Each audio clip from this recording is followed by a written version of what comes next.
Okay, this verse is from Matthew 5:29. If your right eye causes you to sin, pluck it out and cast it from you. For it is more profitable for you that one of your members perish than for your whole body to be cast into hell. In what situation did Jesus say this verse? Basically, it's better to lose a member of your body and go into heaven rather than keep everything and go into hell. So it's better to sacrifice something for the sake of God and for heaven than to keep all your worldly things and end up going into hell.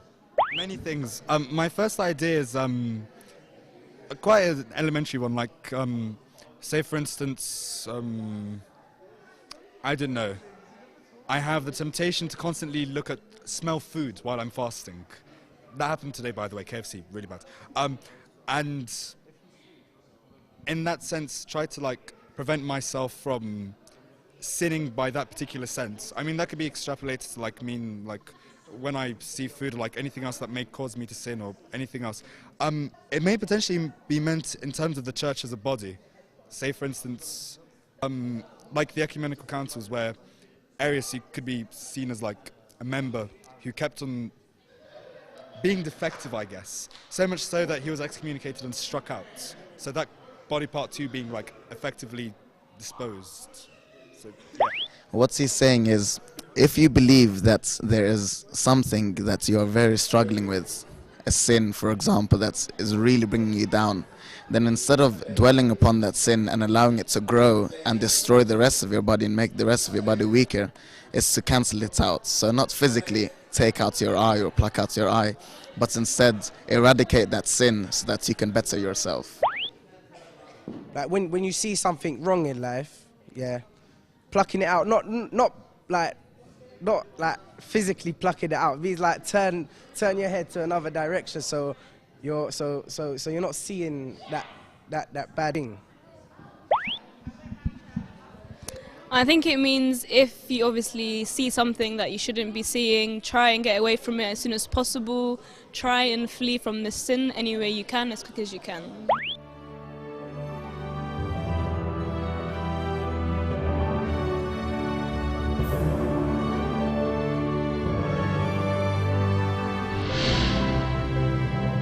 What would you say is meant by the term right and about the term left, like your right eye and your left eye? I think it's not about your right eye or your left eye, but more about, he's saying, instead of focusing on if it's your right or your left, it doesn't matter whether it is your right or your left, but the fact that something is causing you to sin, and the fact that it's causing you to sin is a problem, and not that it's your right or that it's your left. By the sound of that, right eye makes it sound like the right is potentially using the fact right and left to signify one's good, one's bad, but also to signify that there's more than one. I think that's a bit basic, but if there's a particular section that may be doing right and there's a particular section that may be doing wrong, distinct ways and distinct locations of the body.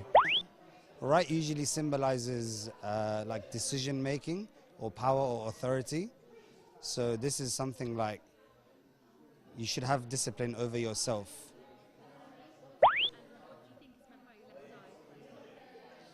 Well, left eye simply follows what the right eye does. So if you can try and control one, you can control the other one. Do you know what situation Jesus said this verse? What situation Jesus was in when he said this verse?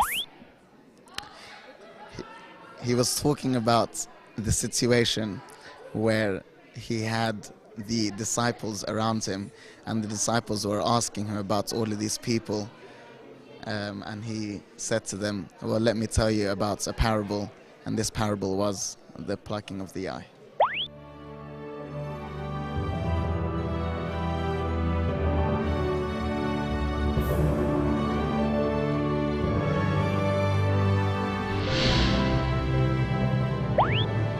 The Father, and Son, the Holy Spirit, one God, Amen. Welcome all of you in your lovely program, Verse Quiz. We'll take today a verse in Matthew, chapter 5, verse 29. The verse is saying, if your right eye causes you to sin, pluck it out and cast it from you. For it is more profitable for you that one of your members perish than for your whole body be cast into hell. Let us go and see what will be the comments of the youth about this verse.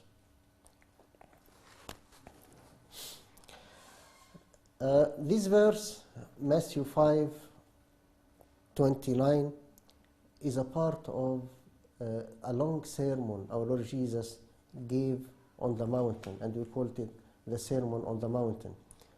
It occupies 3 chapters in St. Matthew's Gospel, chapter 5, 6, 7. And the Father used to tell that this sermon is like the constitution of Christianity. About the verse, if your right eye causes you to sin, pluck it out and cast it from you. Of course, we can't apply this verse literally in our life. And the Lord doesn't mean that you have to pluck your eye out. Because simply, for example, if you pluck out your right eye, you can see with your left eye and you can do all what you do with your right eye. But the verse actually means something very spiritual and very deep. The right eye, the eye in general, is the first line of defense against any lust. If you want to be pure, you have to protect, first of all, your eye. And you have to protect your vision and make your eye pure. And this is what our Lord Jesus wants to direct us to, that it's very important to be pure, that from the early beginning you have to protect yourself. You have to say no to sin when it started to attack you, starting from the eye. You have to keep your eye pure. And to make this principle very clear, he said that even if you pluck it out from your body or remove it from your body, it means be very sharp with yourself about your vision, to be pure. Another point, if you remove one eye from a body, it becomes a dead member because it is separated now from the body. And St. Paul, in his epistle to Colossians, he mentioned something referred to that. He said that, put to death your members which are on the earth. And he confirms the same meaning in Romans 6. He said, count yourselves dead to sin. And this is the meaning which the Lord wants to declare. Consider your eye dead to sin. You have to keep your eye pure. Another explanation, we can get it from St. John Chrysostom.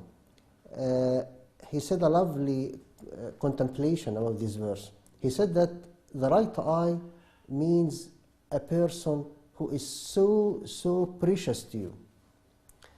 But if this person, maybe a friend, maybe whoever, but if this person will attract you to sin, it's very important to cut this relationship, to put an end to this relationship rather than to sin. And this is the meaning of this lovely verse in Matthew 5, verse 29. Glory be to God forever. Amen.